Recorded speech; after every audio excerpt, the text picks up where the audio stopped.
Venga, el último día habíamos visto los fusibles. Seguimos viendo protección contra sobrecargas y cortocircuitos, en este caso el interruptor automático o magnetotérmico. Bueno, dentro de esas 4 cosas que teníamos en el reglamento de baja tensión, contra las cuales debemos de proteger las instalaciones y a las personas, que son sobrecargas, cortocircuitos, contactos indirectos y sobretensiones, el magnetotérmico nos va a proteger de las 2 primeras, es decir, contra cortocircuito y contra sobrecargas. En el caso de una instalación comercial o una instalación doméstica nos va a proteger la instalación, y en el caso de otro tipo de instalaciones ya, bueno, instalaciones comerciales donde tengo máquinas en concreto, una instalación industrial, también sirve de protección o va a poder ser protección del receptor en algún caso concreto. Bueno, esto es básicamente el mismo dispositivo que estáis utilizando, que estáis estudiando en viviendas, ¿vale? Vamos a ver las particularidades también que tienen los que nosotros vamos a utilizar. Hay alguna ligera diferencia, pero básicamente lo mismo. Bueno, la parte del disparador térmico es lo que decíamos el otro día, ¿no? Será un bimetal. Tenéis aquí una idea del dibujo de cómo es. Es un bimetal, 2 metales con diferente coeficiente de dilatación. Sería esta lámina de aquí. Hacemos pasar la corriente que quiero detectar con un hilo alrededor de ese bimetal, de tal manera que cuando esto se calienta más de la cuenta, el conjunto se doblaría hacia aquí en el sentido que os indica esta flecha, y lo que hace es actuar sobre un gatillo, mecanismo con un muelle que hace que dispare el térmico. En cuanto las láminas se enfrían, salvo que sea de los térmicos que tienen un dispositivo para rearmarlo, que hay que rearmarlo, vuelve a cerrarse los contactos y vuelve a conducir. Los que tenemos en el cuadro se rearman solos, ¿vale? En el magnetotérmico, lo que es propiamente la parte térmica se rearma sola. En cuanto se enfría, ya se puede volver a funcionar. No sé si os habrá pasado alguna vez en casa, pero que os salta lo que es el ICP, que es el que suele saltar en las viviendas cuando me paso del consumo. Ahora ya no se instalan, pero bueno, muchas viviendas todavía lo tienen, ¿no? Tenéis que esperar a veces unos segundos o algún minuto hasta poder rearmarlo, ¿no? Si el calentón que sufrió fue mucho, hay que esperar a que se enfríe el bimetal para poder rearmarlo y que te quede rearmado. Si no, le vas a dar y va a bajar. ¿Vale? Esa es básicamente la parte térmica. Luego tendríamos la parte magnética, que lo que va a ser es un electroimán. Es muy parecido a la bobina de un relé. Tenemos, de hecho, un núcleo de material ferromagnético, una bobina con muy pocas vueltas con un cable muy grueso, que cuando tengo una intensidad de cortocircuito, produce aquí un campo magnético exactamente igual que un relé, atrae una pieza fija que tiene el relé, la trae o la desplaza, según, bueno, tal como está aquí sur y norte, la flecha tendría que ir para el otro lado. Hay un efecto de atracción. Esto va a arrastrar también lo mismo, un gatillo con un muelle que hace que los contactos del magnetotérmico, perdón, se disparen. Vale. Creo que tengo por aquí, voy a ver si están todavía ahí.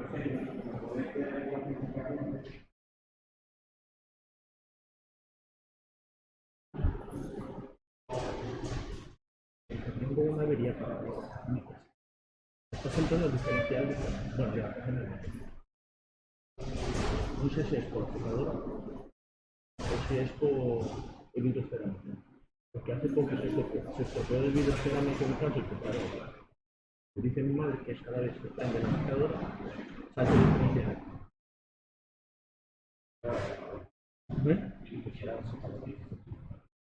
Creo, bueno, no sé. Lo que dice, pero de todo, llegan a pagar. No, porque esto no sé qué. Porque estás haciendo eso, que es lo que dedicamos. No, no somos nada, no sé qué.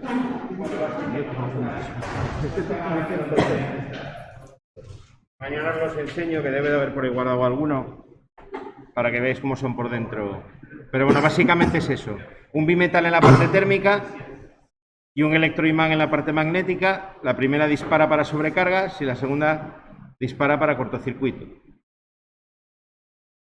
Por eso se llama magnetotérmico, ¿no? Tiene una parte que es un disparo de tipo magnético y otra parte que es un disparo de tipo térmico.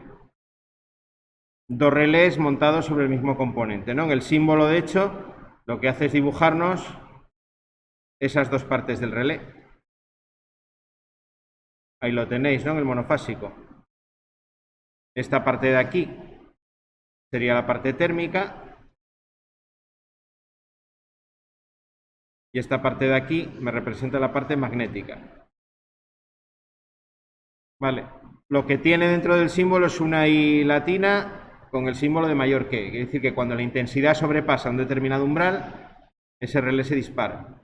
Lo vais a ver así, o habíamos visto que también en la simbología UNE, en la simbología europea, también lo podéis ver así, como con una semicircunferencia. ¿Vale? Parecido al térmico. El térmico sería con formas rectas, ¿no? Haciendo como un cuadrado. Y el térmico sería, el magnético sería con la curva ahí. También lo vais a poder ver, sobre todo en catálogos de Schneider, lo vais a poder ver representado de manera simplificada así. ¿Vale? En unifilar vais a ver los automáticos de esa forma. Bastante típico. Bueno, los tengo unipolares, los tengo bipolares, tripolares, tetrapolares. No aparece aquí en la tabla, pero tenemos también el que utilizamos normalmente nosotros, que es el de un P más N, que es el que se utiliza habitualmente en los PIAs de viviendas, ¿no? Lo que tengo es los contactos que me cortan la fase y el neutro para hacer el corte omnipolar que me manda el reglamento. La protección térmica y magnética está montada sobre el conductor de fase y el neutro no tiene relé, no tiene detección. La detección es solo en la fase. Vale, ese sería más o menos el símbolo. Este sería el que llamamos un P más N. ¿Vale? Este sería 3P más N, este sería 3 polos, 3P, 2P y el primero de todos un polo, ¿no? Un P. ¿Vale? Es como lo vais a ver en los catálogos.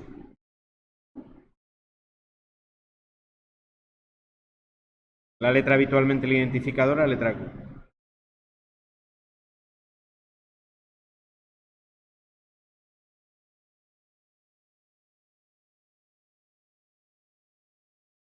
Bueno, características principales a la hora de elegir un magnetotérmico. La pregunta de siempre, ¿no? Cuando conocemos el material, al final siempre tengo la duda de, vale, voy al almacén eléctrico, ¿qué tengo que pedir? O para la instalación que yo estoy haciendo, ¿qué calibre, qué magnetotérmico concretamente necesito? Bueno, el primer criterio, el que acabamos de ver en la tabla, el número de polos que tiene. Según el circuito donde lo vaya a instalar, voy a necesitar uno u otro, ¿no? Si estoy en trifásica, lógicamente voy a necesitar o bien uno de 3P o bien uno de 3P más N. ¿Vale? Es lo más normal. Dependiendo de que no tenga neutro o de que sí lo tenga. ¿Es posible no tener neutro en trifásica? Sí es posible. Hay circuitos, ya veremos por ejemplo los motores, que no tienen neutro. Es una carga que no tiene neutro. Hay más casos de cargas que no tienen neutro. Si es proteger en una instalación, lo habitual es que sea 3P más N, ¿no? Porque en la instalación normalmente voy a tener el neutro. Bueno, en el frontal, información que tenéis y que lo vamos a desarrollar luego en las características. Lo más importante de lo que aparece en el frontal, o dos de las cosas más importantes, el tipo de curva y el calibre. Ese es el primer criterio, o el segundo criterio, si tenemos en cuenta el número de polos, de elección del automático. El calibre es el valor a partir del cual dispara. ¿Vale? Este valor de calibre tiene que ser menor o igual que la intensidad máxima del conductor que sale del automático. ¿Vale? Si yo pongo este que hay en la foto, que es de 32 amperios, la intensidad máxima del conductor tiene que ser mayor o igual que 32 amperios para estar debidamente protegido. ¿Vale? Lo mismo ocurre con los diferenciales. ¿Vale? Cuando en un cuadro pongo un diferencial, hay que protegerlo también contra cortocircuitos. El diferencial no tiene protección contra cortocircuitos. ¿Cómo lo protejo? De tal manera que el automático que esté aguas arriba, el general, tiene que tener un calibre más pequeño que el calibre que tiene, o igual que el calibre que tiene el diferencial, siempre. ¿Vale? Acordaros de eso. Más valores que tengo que tener en cuenta. La tensión de utilización o tensión nominal. Esto para cualquier dispositivo eléctrico siempre es de las primeras cosas que tengo que mirar, ¿no? Tengo también normalmente en el frontal el símbolo que me va a indicar esa composición, si es tripolar, si es bipolar, aparte de que lo voy a ver físicamente, ¿no? El número de polos. Físicamente ya veo que aquí tiene un polo y este es otro polo, ¿no? Normalmente lo que mide el ancho, estos son 18 milímetros.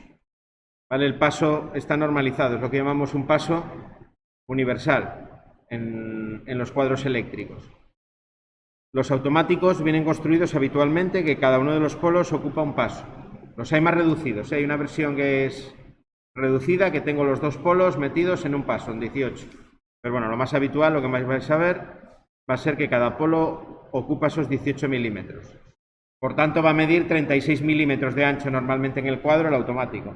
Esto que parece una chorrada es importante porque cuando estoy diseñando un cuadro, el catálogo donde miro el cuadro me va a dar la longitud que tengo de perfil. Y multiplicando por el número de perfiles que tenga de carril DIN, tengo más o menos la idea de cuánto me va a caber, qué circuitos me van a caber en ese cuadro. Es algo muy importante en el inicio a la hora de planificar un cuadro. ¿Qué longitud de perfil necesito? ¿Vale? Eso lo voy a calcular fácilmente, como los dispositivos normalmente todos tienen un ancho que va en función de ese paso universal de 18 milímetros, pues es ir multiplicando o ir sumando y ver qué me entra, ¿no? Dentro del cuadro, todo lo que quiero meter. Luego los hay que tienen en el frontal también una indicación de disparo, esto no siempre lo vais a tener, pero bueno, vais a tener la visualización de la tecla. Cuando no os lo ponéis en una ventana, este es de Siemens, Siemens lo suele poner, suele ser bastante visual. Lo que te ponen es aquí, en esta zona de la tecla, te pondrían aquí off, ¿no? Y cuando subes, pues te va a aparecer on en la parte de abajo. Es una serigrafía, una impresión que lleva sobre el propio plástico de la tecla que te va a decir la posición en la que está. Bueno, vamos a ver entonces las características y comentamos el tipo de curva y demás. Número de polos entonces, lo que dijimos antes, la intensidad nominal. Muy importante, que no lo he comentado hasta ahora, el poder de corte. Este valor es muy, muy importante. ¿Vale? El poder de corte es máxima intensidad de cortocircuito que es capaz de interrumpir. ¿Vale? Cuando estamos hablando de instalación en viviendas, tiene que ser capaz de interrumpirla y luego poder rearmarlo, es decir, tiene que interrumpirla y no dañarse en la operación. Cuando estoy aplicando la norma de instalación industrial, al menos tiene que poder rearmarse una vez. ¿Vale? Es decir, tiene como parámetros de fabricación el automático poder soportar una vez el cortocircuito. Al segundo cortocircuito probablemente se destruiría, o digamos que no tiene por qué poder volver a ser rearmado. En ese caso ya se sustituiría por el personal de mantenimiento que haya en la empresa o lo que sea. Vale. El poder de corte normalmente siempre va a ser una cantidad que aparece en kiloamperios. ¿Vale? En una vivienda, como tomar valor de orientación, pues solemos tener el general en distribución urbana, suele ser de 6 kiloamperios, bastante habitual, y los PIAs ya pueden ser de 3,2 kiloamperios, por ejemplo. ¿Vale? Los hay de más, los hay de 10 kiloamperios, de 20, depende del punto de instalación. Si estoy muy cerca del centro de transformación y tengo intensidades de cortocircuito grandes, pues estos valores de poder de corte tienen que ser mayores, tienen que ser más grandes. Vale.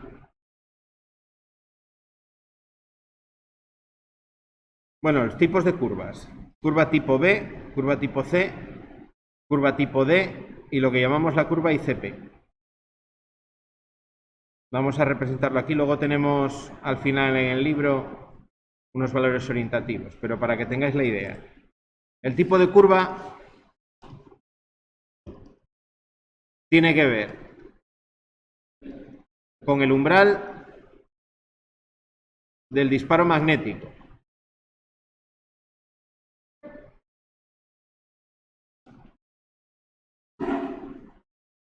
la parte térmica es igual para todos. La parte térmica es la misma, ¿vale? Lo que me cambia en un automático según el tipo de curva es el relé magnético, es lo que cambia. La parte térmica constructivamente es exactamente la misma.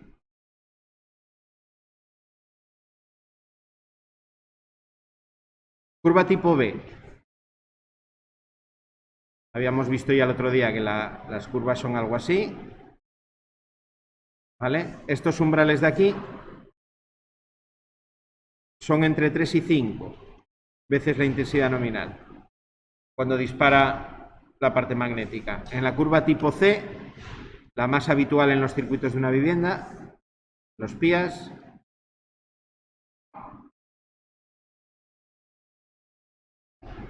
este umbral está entre 5 y 7 veces la intensidad nominal.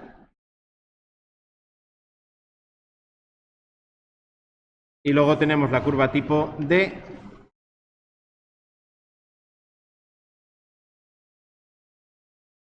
donde esto está entre 10 y 12 veces la intensidad nominal.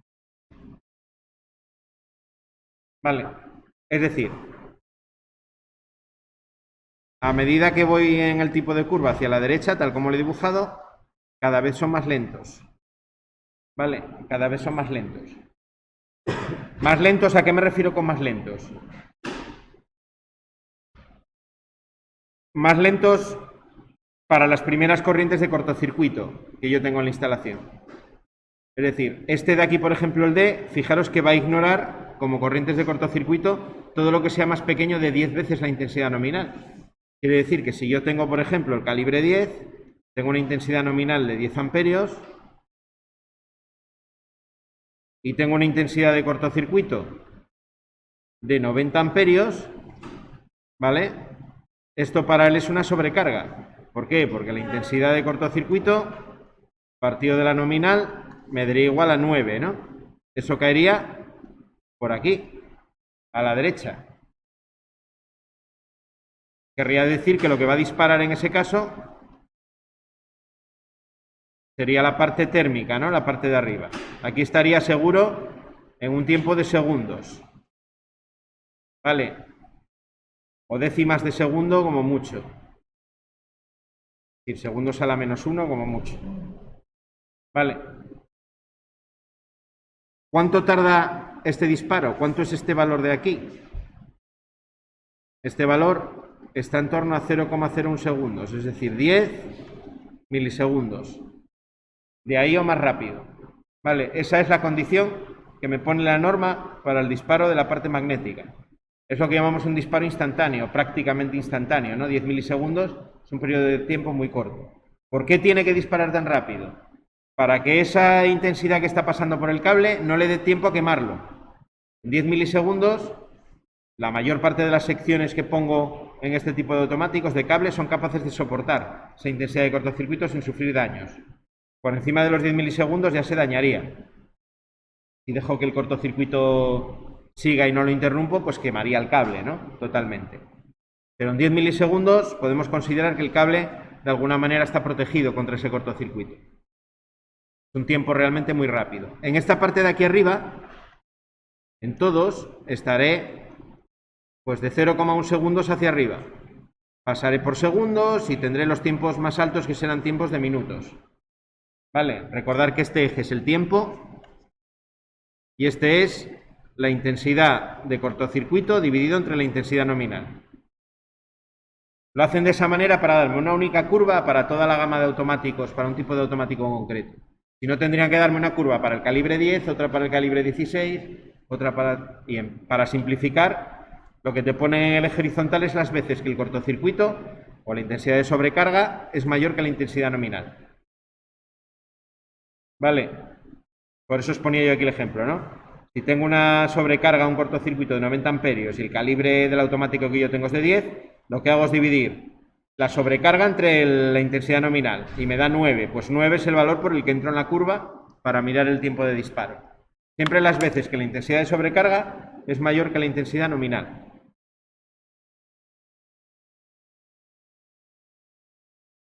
Bueno, y luego tengo la curva ICP, que es muy parecida a la curva tipo B. ¿Vale? Realmente El ICP, bueno, ya no tiene relevancia hoy en día porque ya no se instalan. Hoy en día la protección no, la limitación que la compañía eléctrica hace del consumo en las viviendas, con las instalaciones lo hace en el contador de manera electrónica. El contador electrónico está continuamente midiendo el consumo y cuando el consumo supera lo que hay contratado, lo que hace es cortar. ¿Vale? Corta.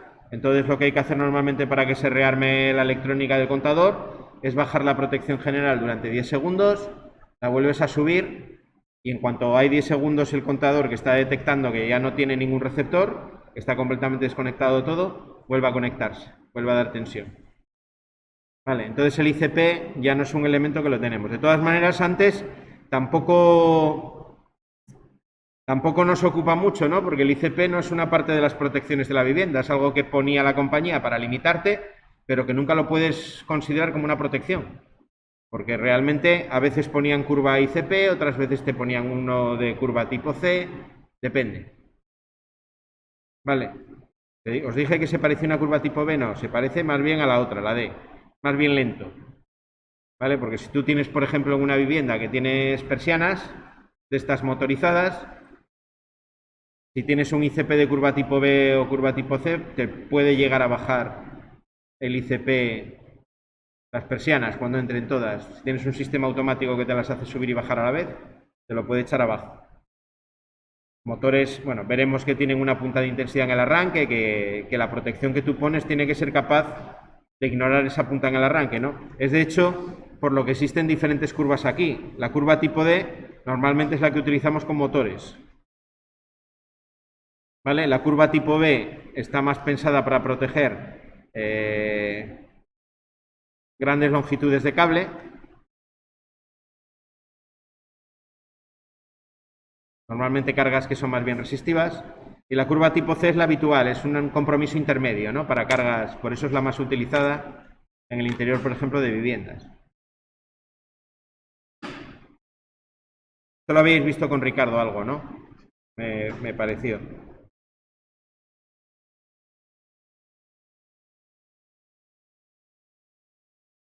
Bueno, el otro día este dibujo creo que os lo había enseñado a vosotros. Al final lo que hacemos en el cuadro es ir encadenándolos todos de esa manera, ¿no? La estructura sería el ICP, el interruptor general, bueno, el ICP si lo hubiera todavía, porque esto ya está en desuso. Luego tendría las protecciones diferenciales, que me agrupan varios circuitos, y luego ya los automáticos que llamamos los PIAs, que son estos de aquí, de pequeño interruptor automático, que son los que protegen cada circuito por separado. Vale, esa es la estructura que tendría al final las protecciones de un cuadro. Si tengo alguna protección contra sobretensiones, la voy a tener por aquí arriba, normalmente después del general. Vale, las protecciones tienen una conexión que va a tierra y lo que hacen es derivar la sobretensión a tierra. Entonces tiene que proteger, para proteger toda la instalación tienen que estar en cabecera también. Me pregunto, ¿por qué no en el diferencial hay dos? ¿Qué es? ¿Dos polos? Hay dos. Mira, está el FD y el ID1.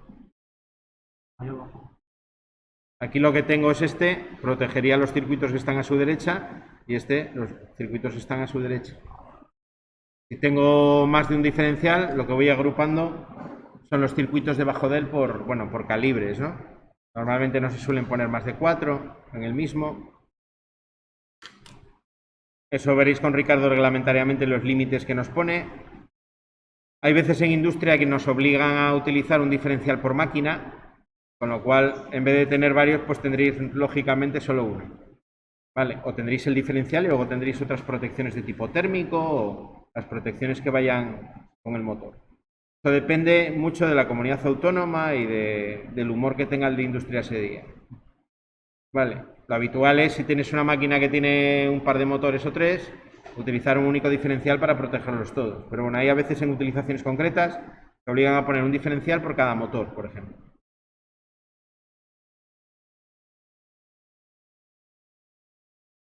Bueno, eso sería el magnetotérmico. Bueno, luego nos aparece el diferencial, que ya habíamos comentado algo cuando explicamos los contactos indirectos. El diferencial, recordar que era básicamente, desde el punto de vista de su principio de funcionamiento, era esto de aquí, ¿no? Era un toroide donde hacía pasar los dos circuitos, en el caso, por ejemplo, de uno monofásico, arrollaba el conductor de cada circuito alrededor de un toroide, que es un núcleo de material ferromagnético. Normalmente ese material es el mismo material que se utiliza para construir la parte interior de los motores. Son chapas de acero al silicio, es un acero que lleva una componente de silicio, parte del carbono y demás, y que la cualidad que le da es que es capaz de generar un campo magnético en el interior muy grande. Cuando le metéis una bobina, el campo magnético que se genera internamente es bastante elevado comparado con otros metales. Y además tiene la cualidad de que cuando yo dejo de meter la corriente, el magnetismo desaparece.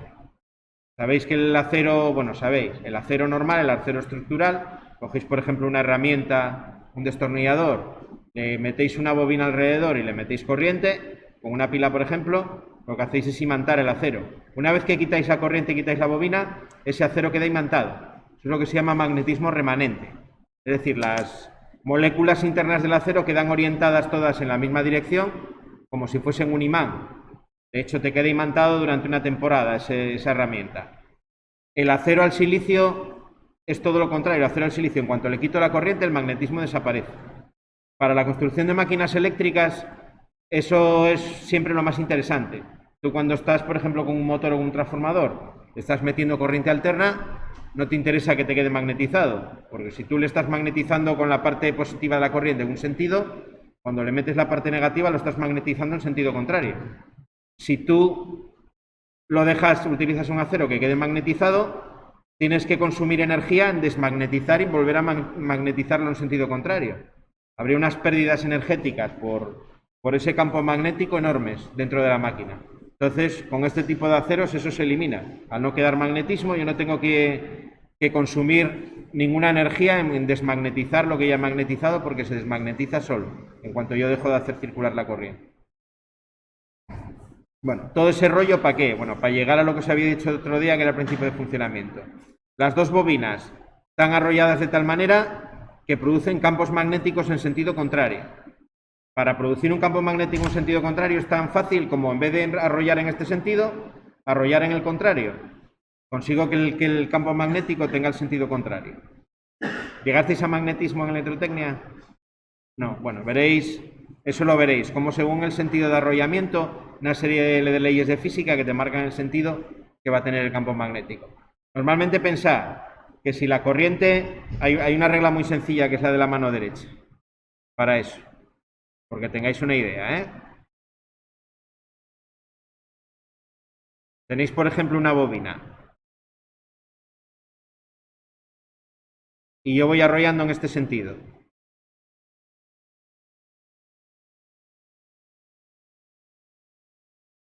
Y meto la corriente así. Bueno, el campo magnético, esa regla de la mano derecha nos va a decir que va a salir por ahí. Aquí voy a tener un imán con un polo norte, que es por donde sale el campo magnético, y abajo tendré un polo sur, que es por donde entra el campo magnético. Y la regla es con la mano derecha. Cogéis la mano derecha, dobláis los dedos en el sentido de la corriente. Bueno, me quedó una mano derecha un poco...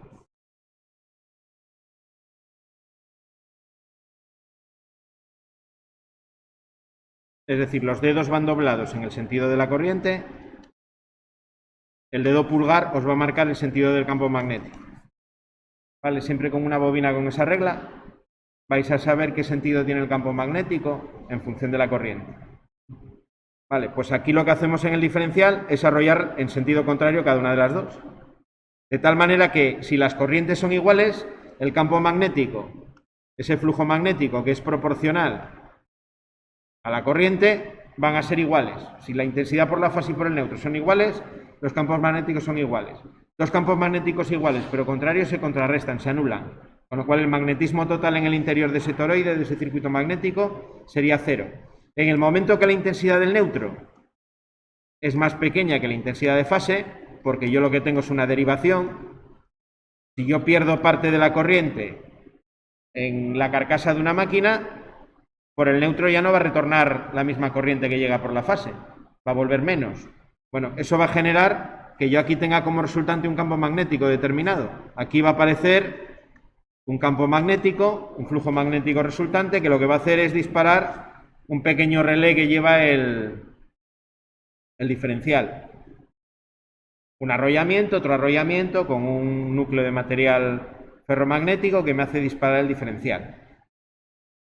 ¿Vale? El principio del transformador también os lo había comentado muy rápidamente el otro día, ¿no? La autoinducción. Os lo recuerdo rápidamente.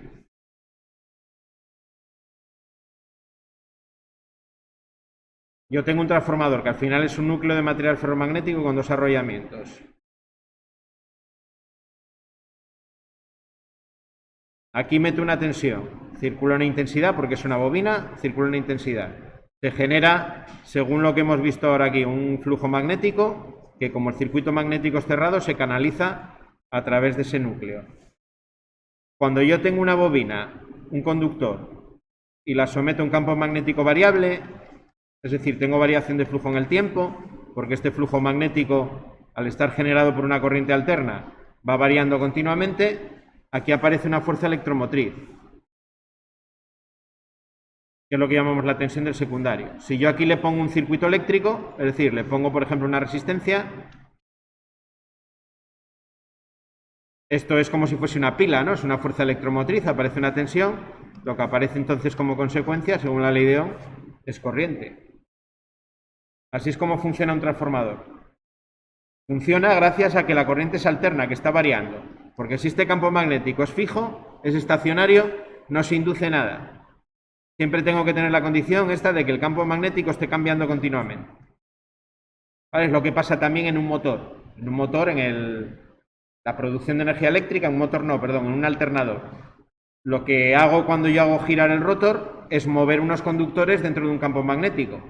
Al mover, un alternador lo que se mueve es el campo magnético. Tengo un campo magnético que se está moviendo, en la parte externa tengo unas bobinas de cobre que ven que hay un campo magnético que es variable porque se está moviendo por delante de ellas. Entonces en esas bobinas lo que se induce es una tensión. ¿Vale? Esa tensión es la que yo saco a la red eléctrica y permite distribuir la energía a donde yo quiera. Pero al final es el mismo principio, es un campo magnético variable. Moviéndose delante de unos conductores o en presencia de unos conductores, hace que en esos conductores se induzca una tensión, aparezca una fuerza electromotriz. Lo que hace al final el magnetismo es que los electrones se separan, se van todos a un lado del conductor, dejan los huecos en el otro y al final eso es como una pila, ¿no? Tengo un lado con muchos electrones, otro donde faltan.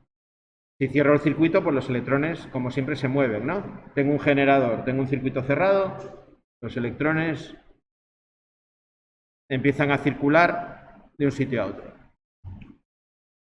Bueno, pues el diferencial básicamente es eso también, es eso mismo.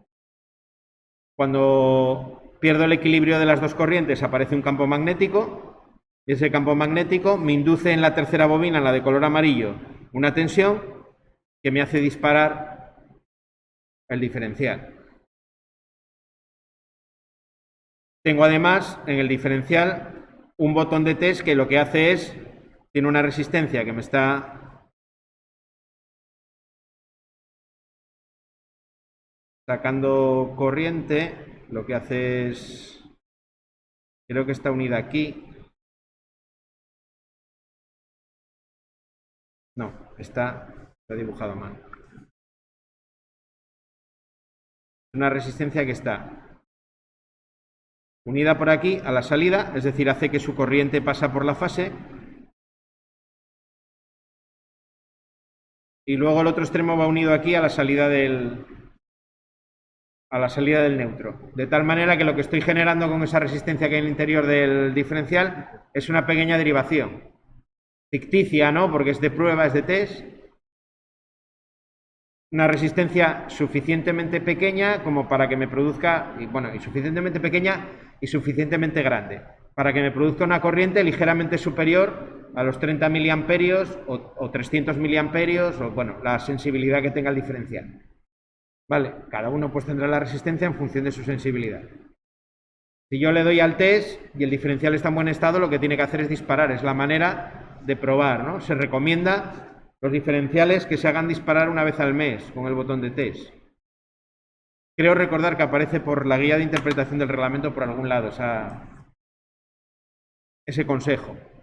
¿vale? Es una protección que puede estropearse y claro, como yo no tengo una derivación, yo no me entero de que el diferencial no funciona, por eso hay que frecuentemente probarlo, ¿vale? En la práctica es un coñazo probarlo cada mes porque si estás en una vivienda y tienes los relojinos de todos los aparatos puestos en hora, hay un montón de aparatos que en cuanto les quitas la tensión tienes que poner el reloj otra vez en hora, ¿no? Y es un coñazo. Como cuando dicen de desenchufarlo todo para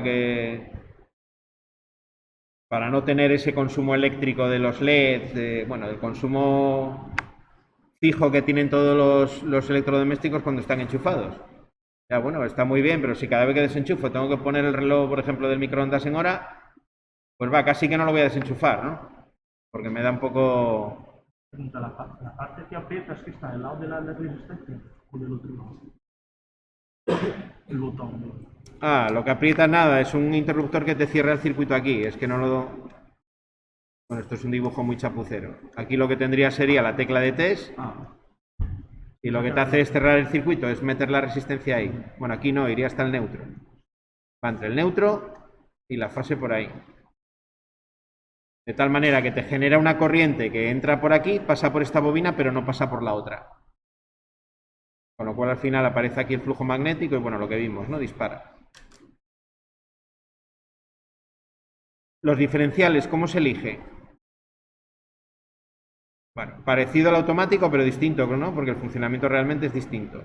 Lo que tengo que tener en cuenta para elegirlos es, os lo pone por aquí, la sensibilidad, bueno, el calibre, que en este caso para ellos el calibre es la intensidad que pueden pasar a través de ellos de manera permanente sin que sufran ningún daño. Y lo más importante que es la sensibilidad. La sensibilidad es la corriente de defecto o de paso a tierra que son capaces de detectar y saltar y disparar con ella. Los que se ponen en vivienda normalmente son de 30 miliamperios, son los que nos recomienda el reglamento, los que nos dice de alta sensibilidad, más adecuados para proteger a las personas en una instalación doméstica. En instalaciones industriales tenemos también de 300 miliamperios, de 500 miliamperios y luego todo lo que es la gama de los regulables. Es decir, donde yo puedo regular ese escalón, esa sensibilidad que tiene el diferencial. ¿Cuál es la razón de que existan regulables y de que haya diferentes sensibilidades? Bueno, cuando tengo que instalar unos aguas abajo de otros, si yo no hago que el que esté aguas arriba sea menos sensible, ante un defecto me saltarían todos, ¿vale? Y me desconectarían la instalación completamente. Imaginaos que tenéis un defecto aquí en esta aula y en vez de saltar este diferencial nos salta este, nos salta el del cuadro de allí, nos salta el del cuadro que hay a la entrada del colegio y dejamos todo el colegio, cada vez que hacemos un defecto en el taller, dejamos todo el colegio sin luz. Hay que intentar evitarlo, ¿no? El reglamento nos recomienda que las instalaciones sean selectivas. Sean selectivas quiere decir que solo actúe la protección que esté más cercana al defecto. Sea un defecto de aislamiento en esta clase, que salte solo este diferencial y no el del cuadro general, por ejemplo. Bueno, eso en los diferenciales, la manera más fácil de conseguirlo es con la sensibilidad. A medida que voy poniendo diferenciales aguas arriba, los que están aguas arriba son menos sensibles que los que están aguas abajo. Vale. Eso es un riesgo, empeora la protección de las personas, pero nos soluciona técnicamente el tema de la selectividad, de no desconectar toda la instalación cada vez que tengo un defecto. Bueno, los hay también de 10, que os pone ahí, más sensibles todavía. Los de muy alta sensibilidad. Los que se ponen en las viviendas siempre son los de 30. Vale. Aquí tenéis, por ejemplo, este me parece que es regulable, ¿no? Ay, no se ve la foto con mucho detalle. Este es regulable en tiempo y regulable en la sensibilidad. Esto que pone aquí delay es retardo, ¿no? Es otra manera, la segunda manera que tenemos de hacer que los diferenciales sean selectivos. Es hacer que respondan un poquito más lentos los que están aguas arriba, ¿no? La primera forma a la que dijimos es lo que se llama selectividad amperimétrica por corriente y lo otro sería selectividad por tiempo, haciéndolos más lentos, retardándolos. Si un diferencial normalmente de viviendas dispara en 10 milisegundos, más o menos como los automáticos, pues lo que haría sería ponerle pues 20 milisegundos, 30, etcétera. Vale. tiempos cada vez más grandes a medida que están aguas arriba.